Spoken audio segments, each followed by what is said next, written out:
Hi guys, my name is Stavros. I'm the author of the Tome of 6, Book 1 of the Fateful Force, and I'm also a Warbow archer. And today we have a new and exciting armor test, and it's going to be Lamaller versus Brigandine. We're going to put the Brigandine on as well, and Oscar's actually going to hit me in the torso with the tenderizer.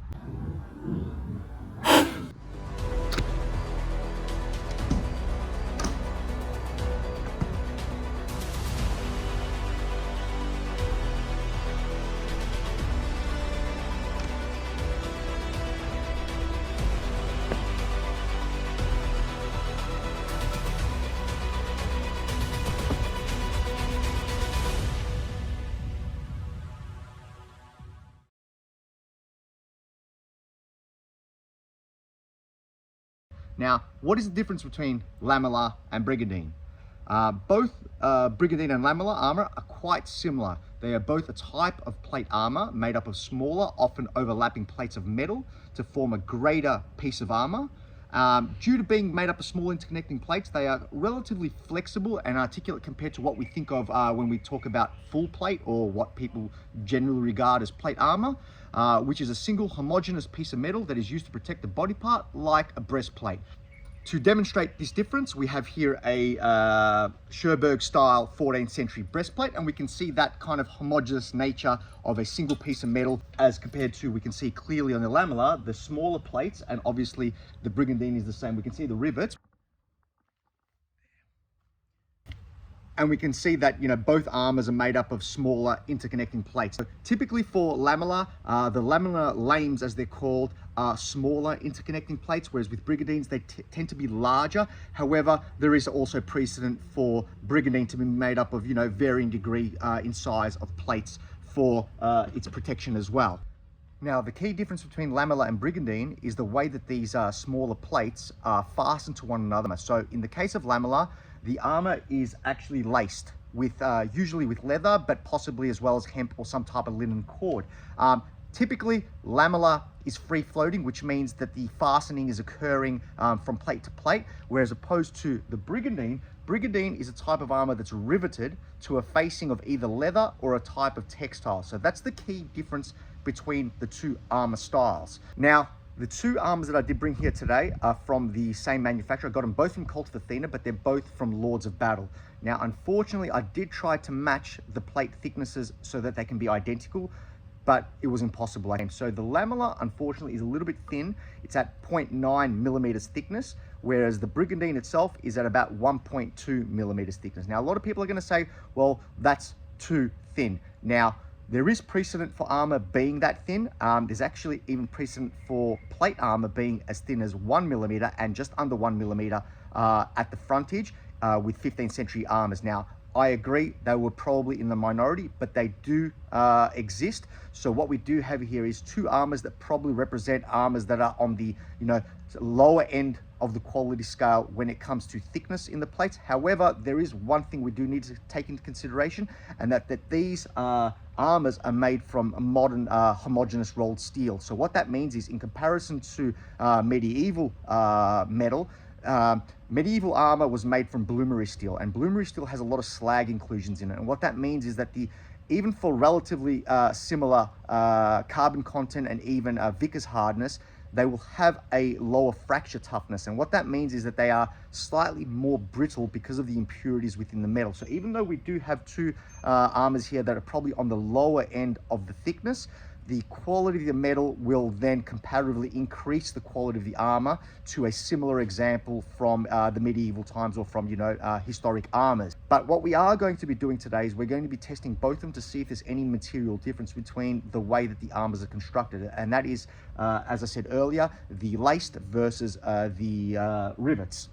And of course, we're going to see if we can penetrate the armors as well. Even though there is a difference between the armors, we'll take that into account, that obviously the Lamellar is a little bit thinner than the Brigandine itself. Now, today we're going to be using my 107-pound bow, and we're going to be using that bow for two reasons. I do have a heavier bow, the 110-pound MR Tiron, but I want to use the 107-pound bow for a reason. And the first reason is that the actual performance difference between the 107 and 110-pound bow is not all that much. It's only a couple joules of difference with the similar weight arrows. So it's not a world of difference between the bows. Now, The second reason, of course, is that I have quite a few arrows to get through on 2 sets of armors. So I've got a lot of arrows to put out today. And even though there's only a 3 pound difference, you know, when you put a lot of arrows onto a target, those 3 pounds actually do add up. And the H1 Heavydraw seems to be has a more forgiving draw curve as well for its draw weight compared to the MR Tiron. So that's the reason why I am going to be using the 107 pound bow today. Now, what I'll do now is I'll show you some of the arrows we are going to be using, because we're using some new and exciting arrows as well, some arrows that we've never used before. So I'll run you through the arrows real quick, and then I'll also run you through some of the other weapons that we are going to be testing these armors with, which I'm really, really excited for. Okay, the first arrows I'm going to be using are going to be these war bodkins. Now, the first war bodkin is actually a Type 9 from Will Sherman, and the second one is actually from a new Fletcher, Matthew Hotson. I will put his Instagram details into the description, and I'll put it up on the screen so you can see it. One of the things I loved about Matthew was that I requested that he actually, with the shafts, that he actually put a shoulder onto them, then I can shave the cone out so I can fit the individual arrowheads onto them. And he did that for me, and it made my job so much easier fitting these arrowheads onto these beautiful arrows. So they're the same arrow shafts that Dash Render uses on his channel, and what I do have on this one is a war bodkin from Fairbows. So it's not quite a Type 9, it's a little bit more angular, but they're both types of war bodkin. The next arrows I'm going to be using are going to be these square section needles. The next arrow type will be the M2 Tudor bodkins with a hectocol M2. And now we're going to get to the new arrowhead types. So I have here a Type 10 war bodkin, and this one is from Will Sherman as well. These Type 10s though are a little bit lighter than your Type 9s and your other type of you know, Cressy war bodkins, but I'm going to be quite interested to see how they go. And the last arrow types are actually going to be Manchu arrows. So I got some arrowheads from Fairbows, some Manchu tanged arrowheads, and I actually couldn't fit them to the arrow shafts myself. So I got my good friend Oscar, who people that are familiar with the channel have seen him participate in some of my videos. He did the sword test, he's done some archery stuff for me as well, and he was kind enough to fit the arrows, because they are tanged, into the arrow shafts, and the Manchu arrows themselves are from Samart Archery. So I'm very, very excited for these. I've got 2 types. Both these arrowheads are consistent with both Chinese archery as well as Japanese archery, actually. So both arrowheads are Far Eastern in their style. They are tanged, as I said, on a Manchu shaft. So I'm very excited to see how these arrows go. And now we have one of the special weapons we're going to be using today as well. We've got this 16th century German dagger hammer. It's a blade profile, but it's not sharp at all. It has been broken at the tip, and that's because I was testing it, and actually it ended up rolling on some of my other plate when I was kind of like doing some preliminary tests to see how the weapon worked before I actually did this video. I've actually hammered it out, I've tempered it, I've taken off the point because the point itself was what was causing it to curl. So I wonder how it now goes with this kind of, you know, obviously cut off point. It's a little bit more robust now, so I think it should perform better against the armors because it won't curl. But we also have the back end of the hammer as well, which is a good bludgeon to see how that goes as well. We do also have some other weapons. We have Oscar's Warhammer. I have a few other weapons as well, but we're going to see how we go with this test, because we've got quite a few arrows to get through, 2 armor samples and quite a few different weapons. So we'll see how we go, but predominantly I want to test it against the bows, the German dagger hammer, as well as Oscar's more traditional war hammer. So let's head on down to the range now, and let's see how we go. Okay, so this is the setup. We're going to start with the Brigandine first. So coming a little bit closer, what I have done is I've got the ballistic gel. I'll go through the ballistic gel in a moment, but I've got the Brigandine here, 1.2mm thick Brigandine, and beneath it I have got some a padded Gambeson, and I'll show you what it's comprised of. So it's 2 layers of cotton batting, so it's, it's a suitable undergarment. What I want to say about the ballistic gel is that this is 20% NATO standard ballistic gel, not 10%, and it's highly, highly resilient. It's far, far more resilient than flesh. And I've got here a Todd Cutler bollocks dagger, and these are optimized for thrusting, and you'll see what I mean by this. I'm actually going to go in really... Okay, there's no doubt that if you were to do this to flesh, that would have gone to the hilt probably, but you can see that is quite resilient. So what we're going to do is today, we're going to assume that, you know, we don't know if we're going to get any penetrations to begin with.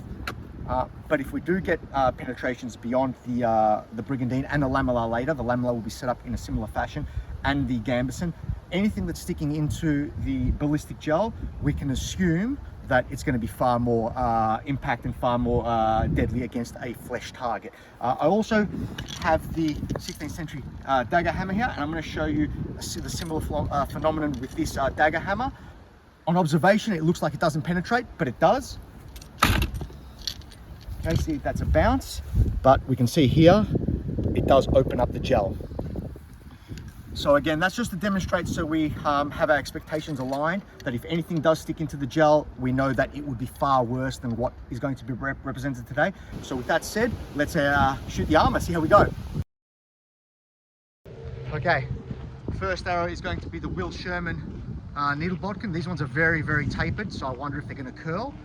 This one is 1,282 grains. Oh.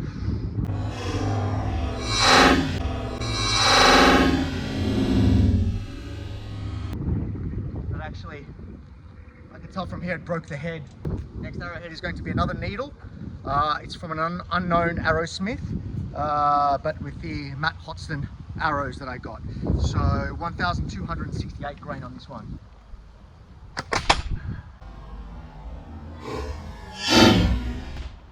Let's go to the next arrow type. Type 9, 1,084 grains. Ooh.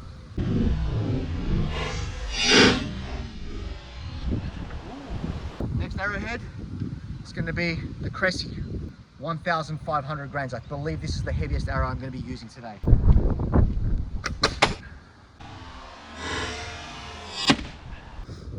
Okay, it's gone in. But I think what's happening with those ones, because I inspected it before and I'll show you that on the camera later, is it's actually skipping off the plates and going through and being redirected through the fabric to the side and not actually penetrating to the ballistic gel. We might have to try those again and actually hit the plate front on, because we're going a little bit left, and well, we're seeing that the armor's actually kind of working. Let's actually bring the camera down. We'll show that now, to be honest. So yeah, so bring it a little bit closer. I'll have to take these arrows out, but it seems to be skipping off the plate, so it's penetrating, but it's coming in at an angle and skipping off. I put the camera in here so we can see inside the ballistic gel, and we can see they're actually not really going through the plate. They're being redirected by the angling. So we're going to take them out and try and put some solid strikes onto the Brigandine again with those and see how we go. All right, so I've got another needle here. So this is 1,445 grains. That's actually stuck in. That's actually stuck in. That has actually stuck in. We don't know how far, but that's definitely stuck in. That's actually gone in as well.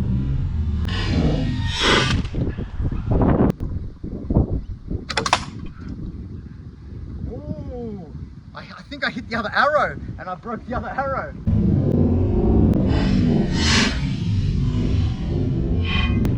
Let's bring it down. Let's check that out actually, because that was pretty funny.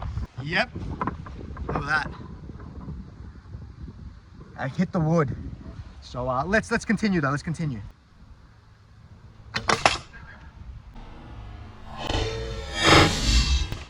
New arrowhead time.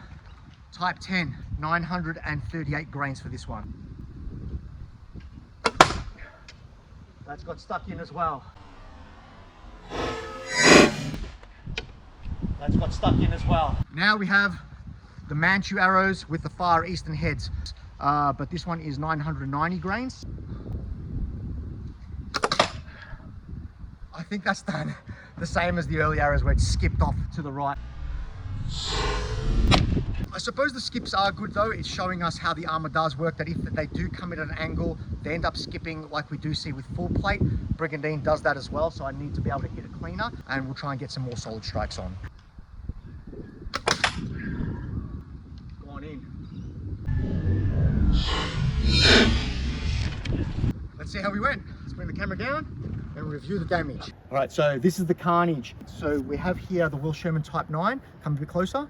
We'll show the head. It's even with a robust Type 9, it is deforming it a little bit. This one struck here. It's probably bent the plate. We'll take the Brigandine off afterwards to see what's happening underneath the Brigandine, but it's bounced out. The Type 10 is up here. It's deformed the head as well. The Cressy as well has gone in. I can feel that it has maybe penetrated the plate. I don't know how deep it's gone in. It's stayed in, but I don't know if it's defeated all the plate and defeated the gambeson. On the last shot, we saw a lot of arrows fall out, and we'll show the damage that we did to the, I believe this was the Will Sherman needle, and the M2 actually got stuck in there like that and actually Robin Hooded it. We can see penetration on the plate. Right there, we can see some penetration of the plate. We'll take the Brigandine off and we'll inspect it properly, but we can also see how one of the arrows, and I believe it was the Will Sherman Type 7, skipped up off the plate, which we're seeing that as well on the flanks as well. So the armor is definitely redirecting the arrows when they hit at a slight angle. This one as well, so I'll show you the Japanese arrow as well, the pyramid. Again, this one has hit flush on, it's hit the armor underneath, but it's ended up skipping through the suede and breaking and bending the tang. One sec, I'll get that out. There we go. So definitely, you can see we're deforming the arrowhead a little bit and we're bending the tang and skipping out. However, this one has definitely penetrated, and this is the Type 7 needle bodkin from an unknown arrowsmith. I bought him secondhand from another fellow Warbow archer here in Australia, and this one has penetrated through the plate, through the gambeson, and into the ballistic gel. That is a frontal hit. So come bring the camera a bit closer so we can see the damage through there.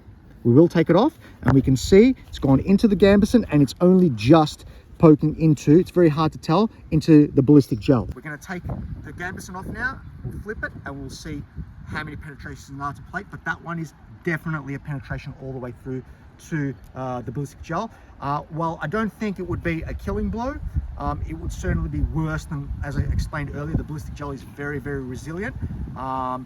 It probably would have been worse than what we're about to show, but I suppose the armor is doing its job to protect the soldier from any fatal injuries in this case, even though we have been able to penetrate it a couple times with a couple different arrowheads. Okay, so we've got 5 penetrations on the Brigandine where the arrows have gone through. That's the Type 9. I don't know what this one is here, and this one here that definitely wounded the soldier. I'm gonna put the Brigandine upright, is definitely the needle. This one here actually is the Cressy. So again, the Cressy penetrated, and the one that went the deepest is the needle. So we can see that's gone straight through, about that deep. Definitely gone through the padded gambeson. Right here, we can see the hole, straight in. So definitely we've been able to penetrate the armor once all the way through on a frontal strike, but the armor did defeat, even though there are some perforations in it, it did defeat all the other arrows and protect the soldier underneath with just probably one arrow that would have caused perhaps a minor wound. But again, it's hard to tell with this ballistic gel because it is so resilient. We're going to put the Brigandine back on it now, and we're just going to hit it with the hammers. Found the needle that ended up skipping off the armor, so we'll show that again here. That's actually the M2 penetration, but we can see a skip here on the armor, and that's from the Will Sherman needle. Look at that, it's curled it. And you know what, I kind of thought this would happen with this one because this is a far more tapered Type 7, whereas the other one that penetrated, even though it's a needle, it's a little bit more robust. So that's the curling effect of that type of impact. Okay, so that's the results from the arrows of the Brigandine. The Brigandine, I think, is definitely doing its job. And what's important is that the plates are not becoming unfastened from the rivets, which is what I wanted to test. Now, of course, we've seen other people's tests against Brigandines, and the rivets generally do not burst when the arrows hit the plates, whether they penetrate or whether they bounce off. The rivets seem to fasten the armor quite securely to that frontage, so it's not a potential weak spot where plates can come loose, and then, you know, obviously subsequent shots may be able to sneak past the armor, whether it be from arrows or whether it be later on in the melee. So what I'm going to do now is I'm going to use the German Dagger hammer. We're going to try and get a really solid strike onto the torso. Let's see what happens with this type of hammer. I'll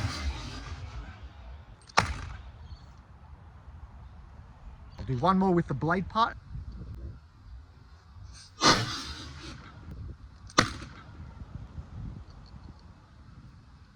Yeah, right in there. let's give Oscar a go now with his Warhammer. Let's see if the spike itself can actually penetrate the plate. So I've got here the hammer I made. It's a fair bit longer, you'll notice, than the one Stavros is using. If I really want, I might try both hands on this one and you can get a really, really long stroke out of it. I'm going to start with the tenderizing head.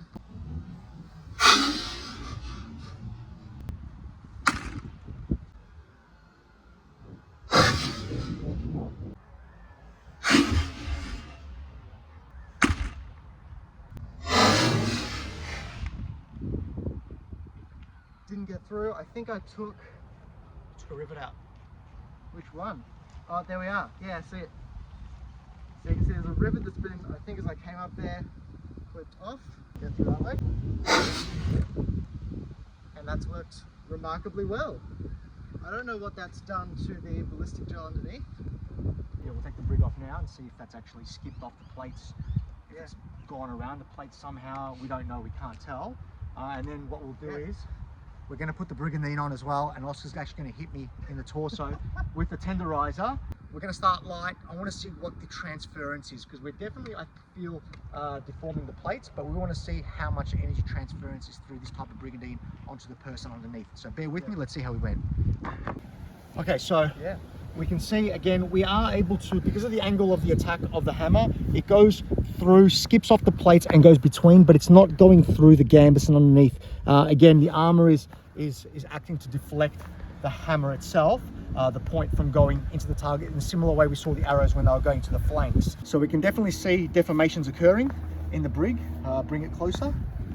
We can see it at the top with Oscar's strikes from his normal hammer. We can actually see it on the front of the brig as well here. We can see one of the rivets here is burst, but it doesn't seem to be drastically compromising the integrity of the Brigandine armor itself. Here, where it's actually penetrating the suede, but the armor itself is defeating the hammers, and also we've got some deformations down at the bottom as well. Nothing significant. So what we're going to do now is we're going to have Oscar, and these are already deformed, so they're actually going to be closer to my body. I'm wearing a 30-layer gambeson underneath. We're going to start light, see what kind of transference there is, and we'll get to the point where, you know, obviously where it starts transferring some energy into me, we'll call it quits there, but let's just see how we go. And of course, we can't emphasize on this one enough. Don't try this one at home. Don't try this at home. And we are not professionals, okay? Yeah, so Stavros is doing this because he's claimed he's okay with getting hurt, and of course we are going to start very light. go to the body. I'm going to start here. Oh yeah, go for it. All right, I'm going ready? to start just driving this flat section in. Start light. Sweet. Yeah. All right. Yeah, good. Yeah, okay. A little bit more. Yeah, good. That's good. Yeah. Yeah, listen, you can definitely feel some transference of energy. I mean, the heavier we go, it's going to transfer more and more energy. But certainly you do that at that pace against an unarmored opponent, it's going to really, really hurt. So go again. Yeah, nice and... Yeah, definitely can feel it. I can feel the impact. It's not painful. It's just a matter of, I can certainly, there is an energy transfer through the armor. It's not nowhere near hurting me and nowhere near going to be winding me or injuring me. All right, 1,290 grain Will Sherman needle. Ooh, that's bounced out, but I can see from here it's actually deformed one of the plates. And I think this is going to be the weakness of the Lamaller. Even though it's defeating the arrows, I believe that this is the weakness of the Lamaller. But let's continue. Let's get some more strikes on it. Let's see what happens. So this is going to be the more robust needle. That's gone in. Don't know how deep it's gone in, but it's definitely gone in. Cressy Warbodkin.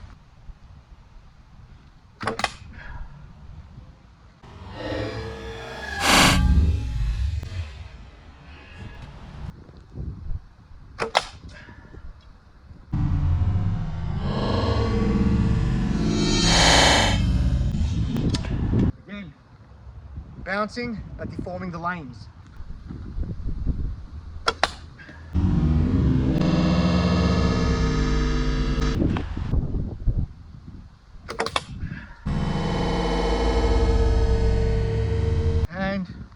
Last arrow, actually I'll retry the M2 as well. Last arrow for now though for the eastern ones is going to be the pyramid head.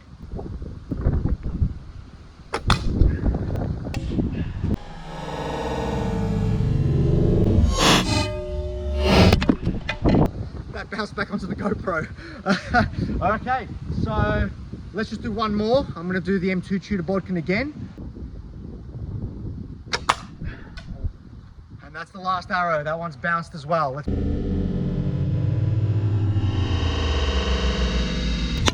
Let's bring the camera down and let's see how he went. Okay, so we can see with the Lamellar armor, and this is what I suspected all along actually, because I've seen this in other people's tests. Way of Archery, I think the other one is Cap and Ball. I'm not sure. I've got a few of them up there, and I'll put them up on the screen so you can see this kind of phenomenon with the Lamellar armor. It's the weak part of the Lamellar armor is actually the lacing. The lacing bursts, but I think what we are seeing is that there is a positive to that as well. When the laces burst themselves, they absorb some of the energy off the arrows. We don't have any penetrations of the Lamellar into the ballistic gel. And in fact, while we are piercing it in sections, so we can see here is where the needle went in, it's caught onto a secondary plate underneath and bounced out. Over here, I think was maybe the type 10, I'm not 100% sure, but we can see multiple places. Definitely we are piercing the armor itself, but it doesn't penetrate beyond into the gambeson itself. So we'll take the 16th century dagger hammer to the Lamellar now as well.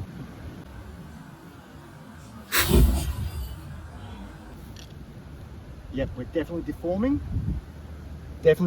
bursting more laces, but not penetrating. I haven't really gotten through. Do one more, driving that spike down. But I think surprisingly, unless those plates are already compromised, Yes, it seems to be doing yeah. reasonably well. There we go, that was solid, and you can see that point of impact there has been enough to pop one plate, but it's stitched on the side. It's still got the plates next to it. But I think what we are seeing with the difference between the rivets and the lacing is a weak spot that gives a bit more give in the armor itself. So while the laces are being burst, they're expending some energy to be burst. That's robbing the arrows of potentially some energy, and it's preventing the arrows from fully penetrating all the way beyond the lames themselves. Whereas with the Brigandine, we definitely got a few punctures into it, and we definitely got one that went into the gambeson and into the ballistic gel itself. Now, it's not a whole lot of difference. The Brigandine definitely did a great job as well, but we can definitely see, I think, that the lames, while they're fresh, potentially offers better protection despite it actually being thinner. This is 0.9, so same manufacturer, Lords of Battle, 0.9 millimeters versus 1.2 millimeters. But then subsequent strikes, you could imagine a lucky hit. But not only that, we can think about the melee of combat as well. And there's some really great videos out there of Dequidum doing their, unchoreographed duels in full armor. And we often see them, obviously discard or be disarmored their main armaments and then go to their rondel daggers. And I've got the Todd Cutler, bollock dagger here. It wouldn't be hard for me to sneak a stab wound into one of these sections that has been compromised. Okay, so I'm not an armored expert, but I do have a black belt in karate. I have a purple belt in Brazilian Jiu-Jitsu. I have about 20 years of martial arts experience. So I am proficient in the unarmored arts, not the armored arts in the context of swords and HEMA type of combat. But there are some transference of skills in the grapple. So if we can imagine, say, we get to a situation where I am able to get what we call the whizzer. The whizzer is also called in wrestling and BJJ, is an overhook where I disable or I immobilize the arm so I can then attack other areas of the body, go for submissions, go for sweeps, go for takedowns, whatever it may be. But we see this actual move in one of Dequidum's unchoreographed combats as well. It's definitely something that's being transferred into the HEMA and the armored combat type of set. Now, usually they go for their rondel dagger and they go there, and usually we're going to go for the gaps in the armor, But now that we know that we've actually compromised the Lamellar, so Oscar, if you know I'm going to keep going to the top, you're going to try and block that continuously. If I can then sneak it in, the Lamellar potentially provides, if we can imagine that I'm doing that whizzer in that grapple, and of course, nothing's guaranteed to fight. The other person's going to be fighting back as well, and they're potentially going to have a dagger as well. But now I have more spots that I can potentially attack, putting the opponent at a disadvantage in the melee. So even though I think that the Lamellar is better while it's fresh in stopping the arrows, despite it being thinner than the Brigandine, nothing really penetrated all the way through, it then starts to become very compromised as the battle goes on. So I suppose there's a pro and con to both armors. These tests are not 100% conclusive, but we definitely can see that the lacings themselves are the weak points of the Lamellar. And there's actually, I want to big shout out to Justin Marr from the Way of Archery for this. He's providing one of his Lamellar tests, even though we're getting the similar type of results with the bursting of the cord. A lot of people might say, well, you know, perhaps the cord itself would have been more robust in the period. And that's true as well, I don't know. But there are museum examples where we do see precisely this type of battle damage on Lamellar from historic arms themselves. So it's potential that this is a known weakness of the time period for Lamellar. So we have this kind of pros and cons of both armors. Again, I should have added as well in terms of the arrowhead efficiencies of going through. We saw a number of penetrations with different types of arrows against the Brigandine as well as the Lamellar. We do have a number of, you know, perforations in it, but I don't think it was a surprise that the robust needle was the one that did the most damage and penetrated the furthest against the Brig. This type of arrow seems to be consistent against whether it be Gambesson, Mail, my shield tests, and now the plate tests. You know, it's got a robust enough tip that even though it's a needle, that it doesn't curl on impact, as opposed to these more tapered type of needles. And this one here, specifically this one here, they really curl. And we see Dash on his channel use these same arrows, and he has the most success with these type of bodkins as well.